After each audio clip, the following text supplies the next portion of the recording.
글쎄, 북폭이라는 주제가 나온다는 게,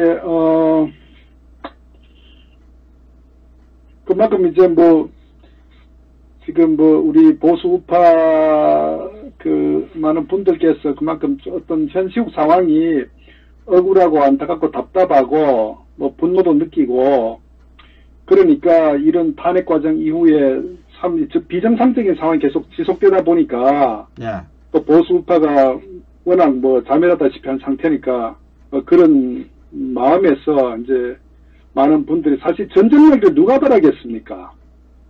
그렇지만은 그 정도로 우리 보수파 대한민국이 비정상으로 돌아가고 있기 때문에 북한에 폭격을 하고 심지어 서울이 어떤 피해를 보더라도 폭격하기를 바란 그런 마음 아니겠습니까? 그것도 그렇고 그것도 우리 애국 우파들의 마음인데 또 들리는 이야기에 의하면 북폭을 한다는 이야기가 지금 어떤 그거로 지금 흘러나오고 있기 때문에 그런 측면에서 두 가지 측면에서 어떤 게 흘러나온다고요? 아니 북폭을 한다는 그런 말들이 많이 흘러나오고 있어요. 보면 지금 보니까 그렇죠.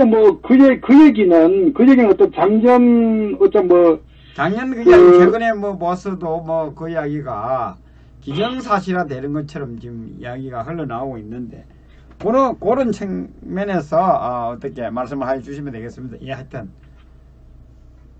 그래요. 어쨌거나 이제 북폭이라는 얘기는 말씀드렸다시피 이제 그 두 가지 아니겠습니까? 이 탄핵 사태 이후에 이 대한민국 비정상으로 흘러가다 보니까 이 많은 애국 보수 분들께서 정말 이게 어떤 전쟁이라도 나가지고 나라가 뒤집혀가 새로이 어떤 대한민국이 바로 잡히는 그런 방법은 북폭 외에 없지 않나 이런 부분에서 어떤 하나 측면이 하나 있고요. 우리 대한민국 국민들 입장에서 또 하나는 현실적으로 이제 북한 핵에 대해서 이제 북한이 이제 정상적으로 비핵화를 하지 않으면은 결국 미국에서는 선택할 수 있는 카드가 어떤 군사적인 선택 외에 뭐가 있겠느냐 이런 측면에서 또 실질적으로 이제 작년에 경제 제재를 계속 지속해오면서 또 북한에서 어떤 그런 변화가 없다 보니까 결국 이제 군사적인 한반도 주변에 많은 전략 자산이 이제 투입되고 있고 좀 스탠바이 된 상태 아닙니까? 그래서 이제 미국의 트럼프 입장에서는 예를 들어서 북한의 비핵화가 제대로 여의치 않을 경우에는 군사적인 어떤 수단을 통해서라도 반드시 비핵화를 하겠다는 이런 측면에서 현실적인 하나의 가능성으로 이제 고려되고 있다 이렇게 보면 될 것 같고 또 하나 이제 그거를 뒷받침하는 것 중에 하나가 최근에 이제 금년 들어서면서 미국의 어떤 백악관의 또 참모들 이제 개편한 폼페이오하고 또 이 존 볼턴 안보 보좌관이 이제 내정되면서 이제 훨씬 더 북한을 군사적으로 조치를 취하겠다는 그런 의지를 이제 우리가 하는 인사를 통해서 엿볼 수 있었기 때문에 북폭에 대한 부분을 우리가 이제 상당히 현실적으로 좀 예측하는 이제 그런 입장 아닌가 이렇게 보고요. 그리고 또 하나는 아마 오늘 같은 경우도 모르겠어. 사실 저도 이제 시나리오가 이제 우리가 보는 입장과 또 미국의 트럼프가 보는 입장은 좀 다를 수도 있어요. 같을 수도 있고. 그 시나리오에 따라서. 현재 보면 지금 현재 어떤 남북 정상회담 또는 더 나아가서 5월 말이나 6월 초에 이제 미국 간의 정상회담이 이루어질 거라고 이제 트럼프가 공개적으로 얘기를 하는 것 같아요. 백악관 회의에서. 또 하나는 이제 관련해서 지금 현재 시리아가 화학무기를 사용했다는 증거가 이렇게 나타나고 있다는 이런 부분을 가지고 있는 미국에서 아마 군사적인 행동을 취할 거라는 게 굉장히 지금 급박하게 지금 외신에서 얘기가 되고 있는 것 같아요. 제가 볼 때는 그런 문제나 이 한반도 이런 비핵화 관련해서 미국 간의 회담 등등 관련해서 전부 서로 연관성을 갖고 있다. 그리고 다만 제가 이제 판단하는 것은 그렇습니다. 미국에서도 결국 이제 비핵화가 목적이고 나머지 것들은 수단이거든요. 예. 외교적인 어떤 그 채널을 통해서 경제적인 제재나 군사적인 수단, 하는 건 한 수단이기 때문에, 그런 이제 상황 시시각각에 상황 변수가 많은 것 같아요. 지난번에, 김정은이하고 이제 시진핑하고 이제 북경에서 회담할 때는, 이 친구들이, 비핵화할 의지가 상당히 없구나. 중국을 등에 업고, 어떤 협상력을 높이면서 이걸 끌겠구나 하는 그런 이제 입장을 보였기 때문에 미국에서도 굉장히 강경하게 이제 좀 입장을 펴는 것 같았는데 현재 지금 그 미북 간의 그 정상회담을 앞두고 실무자끼리 어떤 그 회담을 통해서 모르겠습니다. 이제 북한의 김정은이가 어떤 비핵화 의지를 좀 피력한다는 얘기도 있는 것 같아요. 그러다 보니까 트럼프도 이제 그 회담에 일말의 기대인지 아니면 전략적으로 하나의 그 제출을 하는 건 모르겠지만은 실질적 회담이 이제 열릴 거라는 데 대해서는 이제 큰 이론이 없는 것 같아요. 그전에는 회담이 안 열릴 수도 있다는 얘기도 있었는데 지금은 이제 회담이 성사될 거라는 부분이 있는데 뭐 어떻게 보면 이제 회담이 성사될 수도 있다는 얘기는 뭐 한편으로서는 회담이 성사돼도 비핵화에 대한 입장이 명쾌하지 않으면은 결국은 뭐 어떤 북폭에 대한 가능성이 더 높아진다고 판단할 수도 있겠죠. 네. 그래서 저는 뭐 그런 측면에서 현재 한반도를 둘러싸고 있는 상황 자체가 상당히 가변적으로 이렇게 막 돌아가는 것 같아요. 그 막바지를 향해서. 그래서 뭐 그런 부분들이기 때문에 다만 이제 말씀드렸다시피 북폭은 미국의 목적이 아니고 하는 수단이다. 이런 측면을 우리가 이제 좀 참조를 해야 되겠고 결국은 이제 북폭이 이루어질 거냐 말 거냐 하는 거는 저는 명쾌한 거는 북한의 김정은이가 그 핵을 포기를 하겠다는 입장이 명쾌하면은 이제 뭐 북폭은 뭐 없어질 것이고 여전히 지난 과거 김일성 때부터 그런 그 어떤 속임수 전략을 한다면은 이번에는 미국이 가만히 있지 않을 것이다 이렇게 저는 보고 있습니다. 예. 그러면 만약 북핵을 포기한다. 뭐 했을 네. 때 또 한반도 상황이 어떻게 흘러갈 것인지 그렇죠.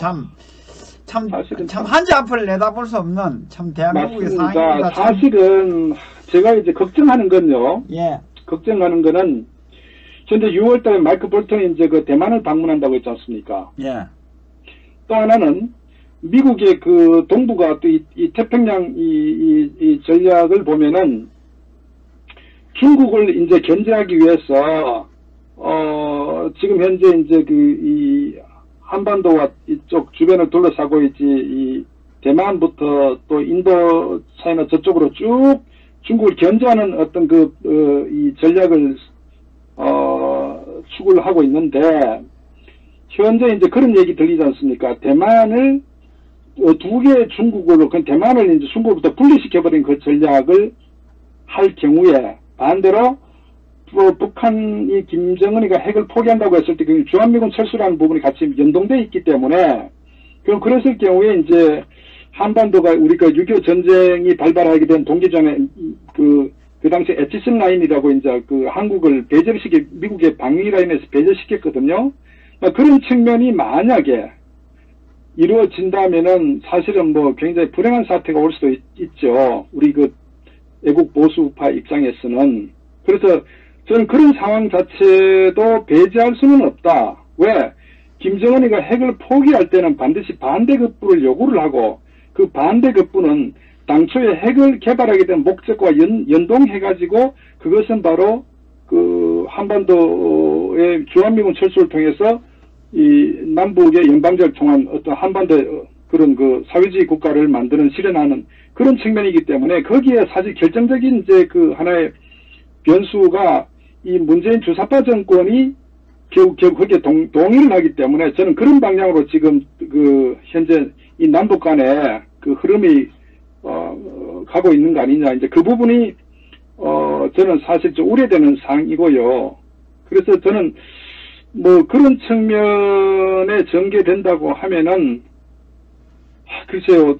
지금 제 걱정스러운 건 이제 야당이라고 하는 소위 우리 대한애국당과 태극기 많은 세력들 열심히 투쟁을 하고 있겠지만 현실적인 힘 자체가 너무 이제 우리가 미약하기 때문에 그렇다고 자한당 같은 저 기회주의 집단 자체가 목숨 걸고 투쟁하는 것도 아니고 그러다 보니까 지금 거의 뭐 무방비 상태로 이 좌파 세력들이 자기 입맛대로 원하는 대로 지금 많은 걸 다 끌고 가고 있기 때문에 뭐 그런 부분이 좀 다소 우려되는 상황이다는 게 뭐 현실적인 하나의 그 상황 아닌가 이렇게 보고 있습니다. 결국은 뭐 지금 이제 보수 우파의 역할이 되게 더 중요해지고 있는 그런 상황이다. 그럼요. 예. 그럼요. 그러니까 현재 미국 입장, 중국 입장, 또 이 문재인 주사파 입장, 김정은 입장 이런 각각의 입장을 봤을 때 사실 이제 우리를 대변할 세력은 아무도 없는 것 같아요. 왜냐하면은 일본 입장에서 또 한반도가 뭐 비핵화되는 건 좋겠죠. 직접적 위협이 사라지니까. 그러나 한반도가 적화되는 거에 대해서는 일본 입장에서는 뭐 그게 크게 뭐 이슈가 되진 않겠죠. 뭐 반드시 적화를 막아야 된다. 그건 일본 입장은 다르니까. 미국의 트럼프도 항상 주장하는 게 뭐냐면은 우리가 한국 사람들은 상당히 감성적입니다. 정이 많고. 그런데 미국 사람들은 굉장히 이성적이고 굉장히 냉정합니다. 그리고 자기들의 어떤 자국의 이익을 위해서는 굉장히 어떤 그 과감한 결정을 내리는 게 미국의 어떤 그런 그 정서이기 때문에 더더구나 트럼프 같은 경우는 이제 아메리칸 퍼스트라는 미국 그 우선주의를 추구하는 어떤 정책을 뭐 대선 때부터 지금까지 쭉 해오고 있기 때문에 그런 맥락에 봤을 때 과연 한반도에 있어서 남한이 북한의 위협에 그 어떤 입장에 섰을 때하고 그러니까 북한 핵이라는 부분이 제거돼서 어느 쪽에 더 무게중심을 두느냐. 결국은 트럼프는 ICBM이나 중장거리 미사일이 폐기가 되고 북한의 핵이 폐기되는 상황이 온다면은 거기에 대한 한 딜로서 주한미군 철수도 고려할 수는 있다 이렇게 봅니다. 왜? 막뭐 주한미군 철수가 돼도 남북 간의 적화가 되더라도 결국은 핵이 사라지는 상태에서 미국의 직접적 위력이 이제 사라진 상태에서 미국이 쓸 수 있는 카드는 경제적인 어떤 하나의 제재를 통해서 한반도를 통제할 수 있거든요. 중국도 통제하듯이. 그렇다면은 결국 어떻게 보면은 미국 트럼프 입장에서는 자국의 이익이 가장 최대화되는 관점이었을 때 주한미군 철수도 비핵화와 하나의 거래할 수도 있다는 것을 우리는 인식해야 되기 때문에 그런 부분에서 말씀드렸다시피 과연 우리 편을 들 수 있는 게 일본이냐 아니죠. 중국도 결국 그걸 원하고 북한의 김정은이도 원하고 그럼 우리를 도와줄 사람 누가 있습니까? 결국은 우리나라는 우리가 스스로 지켜야 될 수밖에 없는 안타깝게도 그게 현실로 하나의 그 다가올 수 있는 가능성이다.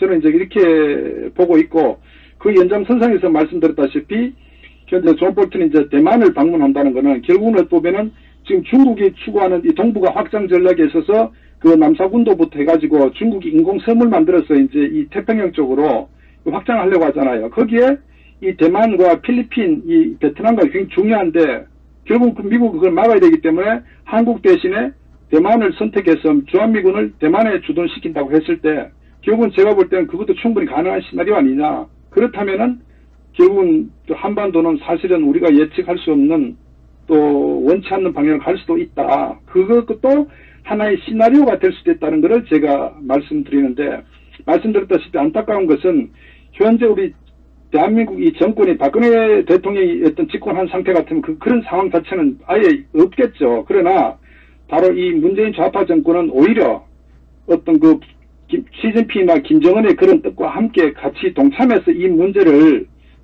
풀려가고 있기 때문에 그게 사실 우려스럽다. 그렇기 때문에 결론적으로 말씀드리면 현재 우리 태극기 우파, 정통 우파의 힘이 정말 목숨 걸고 어떻게 보면 투쟁해야 될 상황이 올 수도 모르겠다.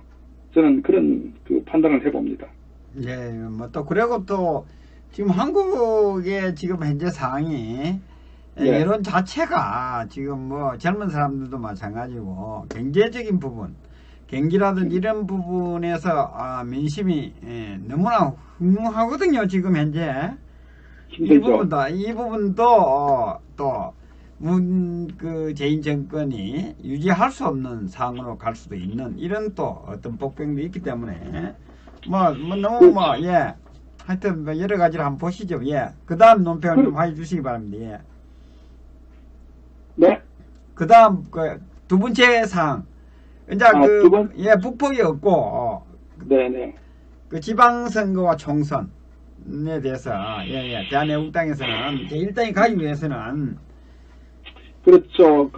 어쨌거나 현 상황이 계속 흘러간다고 전제했을 때 저는 그렇게 봅니다. 외부의 적보다도 내부의 적이 더 무섭고, 사실 역사적으로 보면 항상 그 국가가 망할 때는 내부의 어떤 그런 그 갈등 때문에 국가가 이게 하나의 흥망성쇠가 달려 있는데, 우리 잘 아시듯이 탄핵 같은 경우도 결국은 좌파 정권이 항상 끊임없이 그렇게 도발을 해왔잖아요. 김대중 시절부터 결국 대한민국을 쓰러뜨리기 위해서 끝없는 어떤 그 이념적으로 작용화시켜 왔잖아요. 그게 거의 한 25년간. 그런데 결국 탄핵의 가장 핵심적인 이 배경은 결국 이 새누리당 내에서 김무성 유승민 같은 이런 그 반대 배신자 세력들 때문에 결국 탄핵이 이루어진 거 아닙니까? 결국 그런 측면에서 본다면은 현재 그 우파가 힘을 못 쓰는 거는 결국은 이 자한당 자체가 기회주의 세력으로 하나의 이익 집단화되어 있기 때문에 사실 우파가 너무 힘들게 지금 가고 있는 상황이기 때문에 결국은 저는 항상 주장하지만 자한당은 반드시 해체가 되어야 된다고 저는 보고 있어요. 해체가 되어가지고 그 기반하에서 새로운 보수 우파의 어떤 세력들이 중심이 돼서 다시 투쟁할 수 있는 어떤 그런 그 환경이 구축돼야 되는데, 그러려면은 말씀드렸다시피 이 지자체에서 어차피 지자체 후에 이제 그 총선이 있습니다. 그래서 지자체는요, 전 총선을 위해서 저는 반드시 필패해야 된다. 그 필패란 건 자한당, 소위 말해서 이 보수파리하는 이 정당에 반드시 필패가 이루어져야 거기서 어떤 세력들이 책임을 지고 물러나고 그 반성하에서 하나의 새로운 저는 그 세력이 중심이 돼가지고 총선을 준비하는 그런 하나의 저는 그 상황이 전개될 거라고 보고 또 반드시 그렇게 돼야 된다고 봅니다.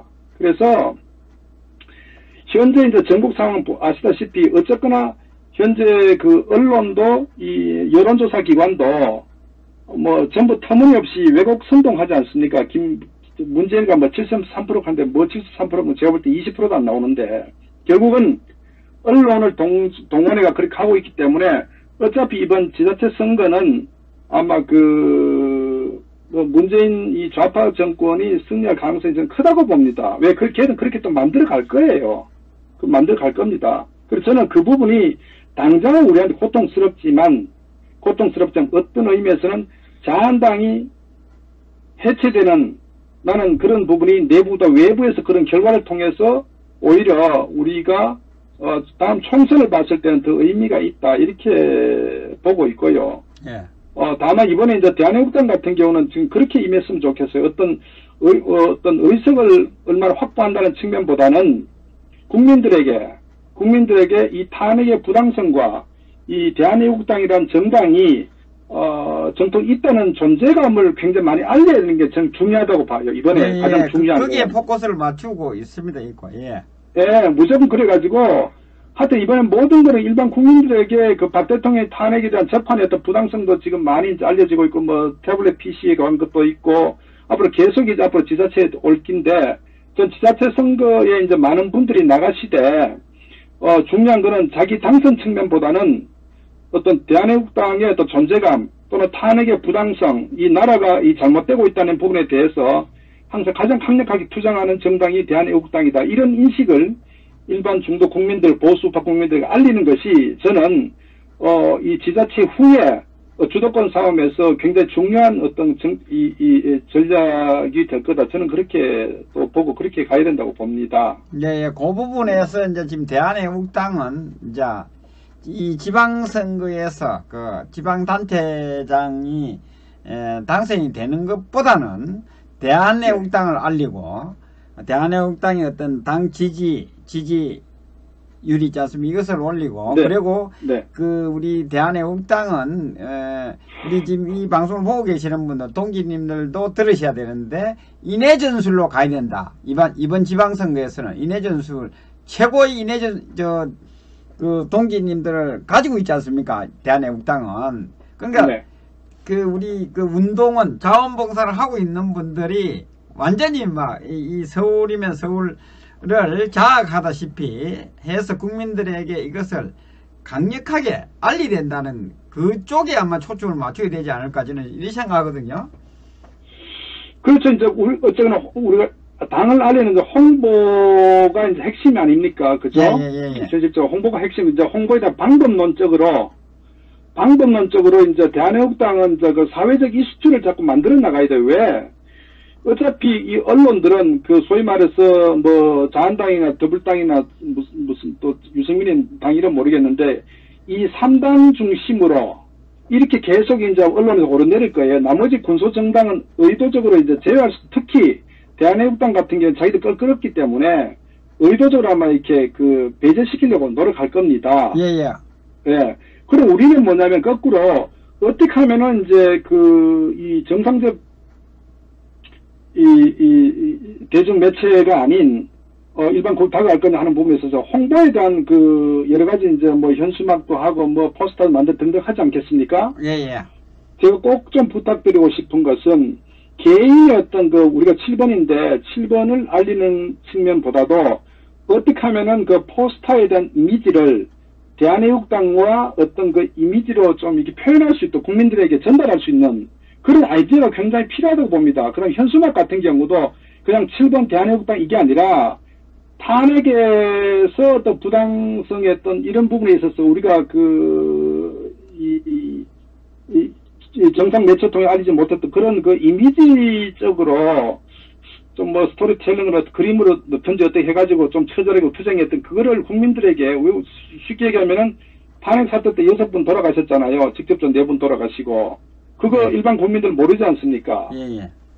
그런 부분들 또 우리가 태극기 집회 때 수백만이 나왔는 거에 대해서 모르는 국민들 되게 많습니다. 예.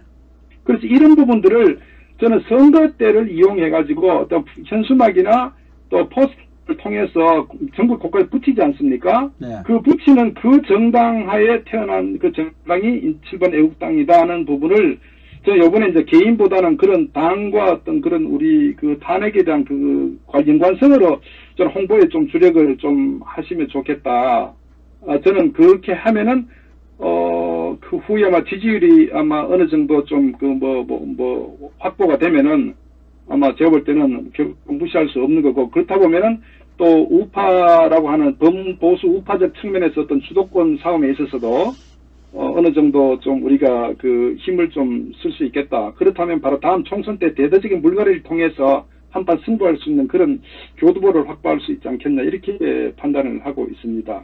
이제 국민 속으로 대한애국당의 우리 동지님들 들어가야 된다 보면 저는 가까이 가서 지금 언론이라든지 이것은 지금도 아마 대한애국당을 배제시키려고 어떻게든 왕따를 시키려고 할 것이라고 봐주고 그래서 유튜브라든지 이것이 많이 생기고 또 우리 애국동지님들은 죽기 살기로 이번 지방선거에 운동원으로 올인을 해야 된다고 저는 봅니다. 저는 왜냐하면 언론이라든지 이것이 약하기 때문에 우리 뒤를 백그라운드가 없기 때문에 우리는 직접 뛰어들어서 국민 속으로 들어가야 된다 이래 저는 보거든요. 그래서 우리가 일당으로 간다 총선에 그렇게 지방선거에서 하고 나면 그것이 밑받침이 돼서 총선에서는 대한애국당이라는 것이 아마 이미 자리를 잡고 있기 때문에 국회의원을 많이 배출할 수 있는 그런 당이 된다 이렇게 저는 보거든요. 그 부분에 대해서 우리 박사님은 저도 기본적으로 우리가 이제 궁극적으로 이제 힘을 좀 이렇게 키우고 어떤 현실적인 대안이 되기 위해서는 말씀드렸다시피 전제가 이번 지방선 자한당이 폭망을 해야 되고요. 둘째, 대한애국당이 굉장히 이제 지지율 또는 어떤 인지도를 높이는 게 중요하고, 그다음 그걸 통해서 이제 6.13 지방선거 이후에 어차피 총선 다가오는 21대 총선을 대비해서 공천에 행정할 때에 결국은 자한당이 폭망하게 되면 당내에서 아마 굉장히 많은 내분이 일어날 겁니다. 굉장히. 그리고 반면에 또 대한애국당이 약진을 하겠죠. 인지도를 높여가지고. 그리고 또 많은 흩어져 있는 태극기 세력 중심을 대한애국당 중심으로 모아가지고 어떤 보수 우파의 주도권 싸움에서 저는 굉장히 좀 어떤 헤게모니 싸움을 해야 된다. 저는 그렇게 되면은 누군 다음 총선에서 어쨌거나 제코에 대해서 많은 기회가 오고 또 상대적으로 또 왜 우리한테 유리하냐면요. 네. 문재인이가 1년도 채 안 된 상황에서 지금 모든 걸 개판 다 쳤잖아요.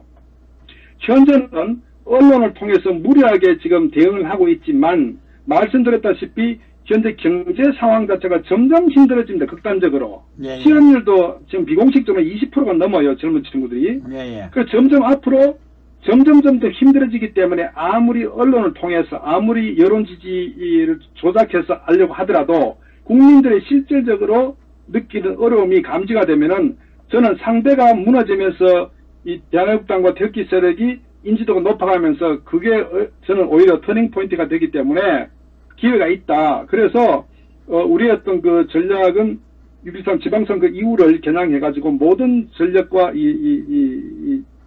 계획 등등을 좀 이렇게 가져가는 게 우리한테 상당히 유리한 어떤 기회가 올 거다 이렇게 봅니다.